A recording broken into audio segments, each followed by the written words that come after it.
Howdy, Immortalium here. Today, it's my first impressions of Attack on Titan. Now, this first impressions is basically 4 volumes worth. So basically the first 4 volumes of Attack on Titan. I read this in a period of 2 days, so it's quite fresh in my mind. And yeah, so first of all, my experience with Attack on Titan, well, of course, I know it's like the most popular thing now in anime and manga, but I hadn't really had much exposure to it. I've tried to avoid reviews and analyses and all that jazz on YouTube. The only exposure I had was that the anime society that I go to showed the first episode of Attack on Titan, just kind of what was it, spring season I think it started or something like that. Anyway, it was just like, one of like 5 different, first episodes. So I had seen the first episode, and I enjoyed it, although I hadn't fallen in love with it as so many other people had. But, I had heard it was amazing and that it was getting better and better, so I decided to pick up the first 4. Now, finally, what are my opinions on Attack on Titan? Well, first things first, is that it is fantastic, and it is worth the hype. And but there are several things I need to discuss. First of all, basically, I guess I'll give a quick summary. Basically, the plot is humanity has been, pushed back into these kind of wall areas. 100 years previous, basically the majority of the human race have been wiped out by these creatures called Titans, which are basically these humanoid, massive things. They're about, what was the height again? I think it was like 5 meters or something like that. Or is it 15 meters? I get so confused because in the book, you see, they constantly give one measurement in meters and one measurement in feet. But I'll just get it out for you. Where was it now? Sorry about the pause here. 3 to 15 meters, yeah. So basically they vary between 3 to 15 meters on, basically all the time. And basically they've driven humanity back. This is the last bastion of humanity, and which I'm guessing is probably like a couple of 100,000 or something like that. And basically there's kind of there's been like 100 years of peace, and suddenly something happens and all that peace is shattered. And our lead characters are a guy called Eren, Mikasa, and Armin. And basically that's all I'll give you on the summary. I think I've summarized it pretty decently there.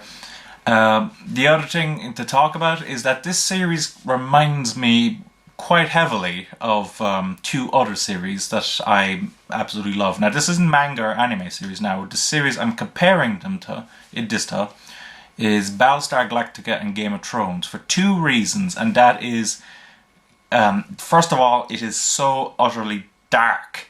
I mean, I heard that this series was offered to Weekly Shonen Jump and that they had rejected it because of the fact that it was too dark and that they needed it to be more shonen. So they had told your man, Hajime Isayama, you gotta, make this more shonen.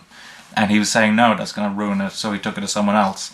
And, I at first I thought, yes, that is a stupid decision they made, but having looked at this, it amazes me that he didn't decide to, give it to a seinen magazine, because it is so utterly dark. There is huge amounts of gore, there is attempted rape, there is complete and utter terror. This is like, I'm just trying to think of a comparison. There probably isn't, like, at least not as far as I'm aware. I mean, the humanity is so utterly scared, and you can actually palpably feel that terror. I mean, this is a manga that's actually quite depressing to read quite often. But just like Game of Thrones and Battlestar Galactica, the hint there is that no matter how dark it gets, there is that little ray of light at the end, that kind of says, we can get through this, that there is hope. So, that's the important thing when you come up with a dark work. If it's pure dark, no one's going to read it. It's going to be too depressing. But if you have that little bit of, hope at the end, at the end of the tunnel, it's possible, it's possible to enjoy this and to really enjoy it, because this is a really enjoyable series, and those other two series are really enjoyable, and if you haven't seen them, I recommend them. But this is about Attack on Titan.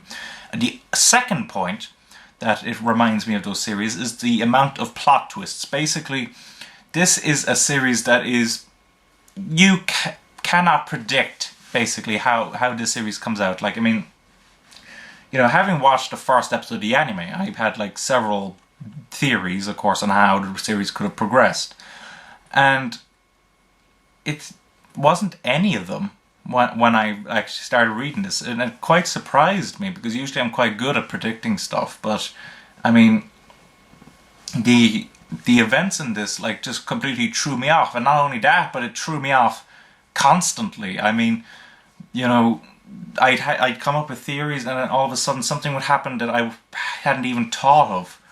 And that happened constantly, and the amount of plot twists, it's just amazing, and that it just keeps you on your toes, and that's something that I think people really desire. That sense of unpredictability, that was shared again with Game of Thrones and Battlestar Galactica, and those two shows became huge successes because of their unpredictability.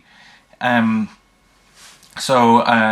just think that this guy here, Hajime Isayama, like, he knows how to do plot twists. I mean, this guy is fantastic at telling a story. Now, to get to two criticisms now, two major criticisms in my opinion. I'll start off with the one that is definitely his fault, because the other one, there's a possibility that it isn't his fault. That's the art. Now, I'm not saying the art's bad, actually. Quite often it's good. First thing to describe is that it kind of reminds me of it's like a mixture, in my opinion, of the art style, the manga art style, and of the Walking Dead art style. There's a lot of similarities, I think, between them. How can one describe it? It's scratchy. It's and that works beautifully in action scenes, but when they stay still, there's something kind of off about it quite often. Something that kind of looks wrong. And actually, in the first few chapters, particularly in Volume 1, I may as well show you the art, actually. It's that sometimes it actually seems like as if people are changing proportions. Like, there was this one bit where, a Titan had just broken through, and the people were looking up at them, and it looked like their body, proportions were just a little off. Which, of course, is a major deal to me. That's a major fault. But besides that, I mean, when it comes to an action scene, like over here, this is a perfect page. I mean, just look at those, it is the right page, isn't it? Yeah, just look at those, lines, those speed lines and everything. Like, that is how you do an action scene. So, from an action point of view, the art style is absolutely perfect and it cannot be best. But when it comes to, the rest of the story, it could be improved upon. Now, in fairness, it has been improving. And that disproportionate thing that I was talking about, practically gone by the fourth volume.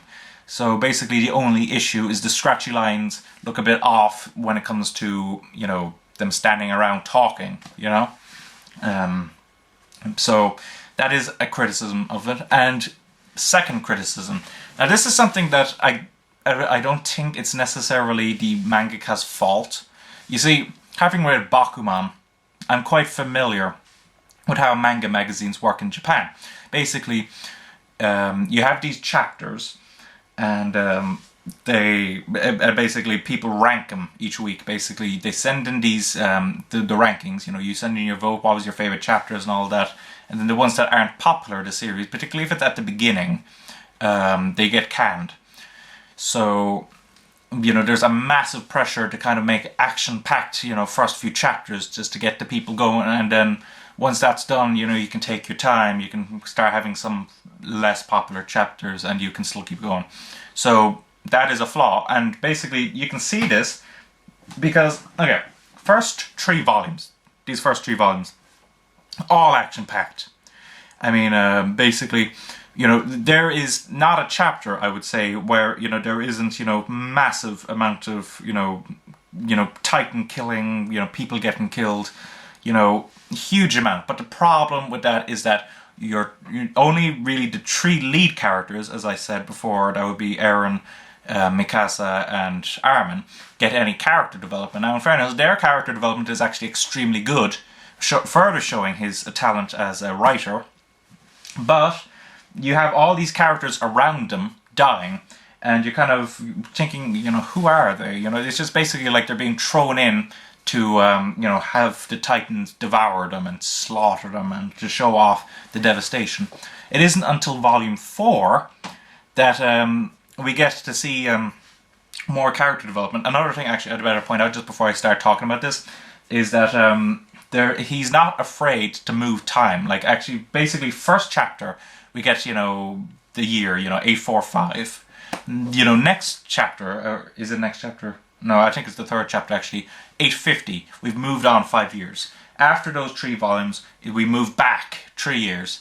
And then actually, like, next chapter, 2 years forward. So it's like the year before, you know, the majority of these volumes. So lots of moving back and forward in the years. And we actually get to see the training. And we get to see, you know, the, characters get developed. These characters that we've been seeing happen, you know, fighting all around. And I think it would have worked way better had it been placed, you know, before the action-packed awesomeness that happened in the first 3 volumes. You know, like after the first 2 chapters or something like that, it would have been a perfect time to put the story in from this. The issue with that, of course, is the fact that this volume is a bit slow-moving. Basically, all training. So basically, it's not particularly exciting. You need to have connected with the characters a bit, you know, to, you know, continue on. But even then, there's still lots of plot twists in this, actually. What's amazing is that even in something as bland sounding as training, you know, the amount of plot twists that Hajime is still able to, like, actually achieve, you know, it's nothing short of masterful. So, overall, what is my opinion on the first 4 volumes of Attack on Titan? It is fantastic. I can't wait to get the next few volumes. You know, basically, if I hear correctly, Kodansha Comics, which are the American distributor of Attack on Titan, they're actually going to be speeding up their releases of Attack on Titan. So I think the intention is it's either a month, 2 months, or a month and a half. Basically something very short between each volume to catch up with the Japanese release, which, you know, is fantastic. So basically, I think by December, so which would imply, I think, about a month or a month and a half, we're basically going to be practically up to date. Well, not quite, of course, but up to date-ish with Attack on Titan. So, you know, I can't wait for that. You know, this series has got me hooked, has got me interested. Just those 2 little flaws, and, you know, the art style is sorting itself out. The other aspect, the training story, or training arc, I would say, you know, we've gotten past that now, so it's not like it's going to be influencing the rest of the story. The problem with it, of course, is the fact that there was lots of characters dying, all, you know, left to right, you know, at the beginning, and, you know, I didn't know them, so I will have to read through this at some point just to kind of, you know, I can say then, oh, that's who she was, that's who he was, etc., etc. So, basically, yeah, can I recommend the series? Yes, I do. And it's got me very interested. I recommend you guys get it. Support the publisher, Kodansha Comics. Support, you know, Hajime Isayama, and, you know, all that jazz. So, thank you for watching. Don't forget to comment, rate, subscribe, and bye-bye.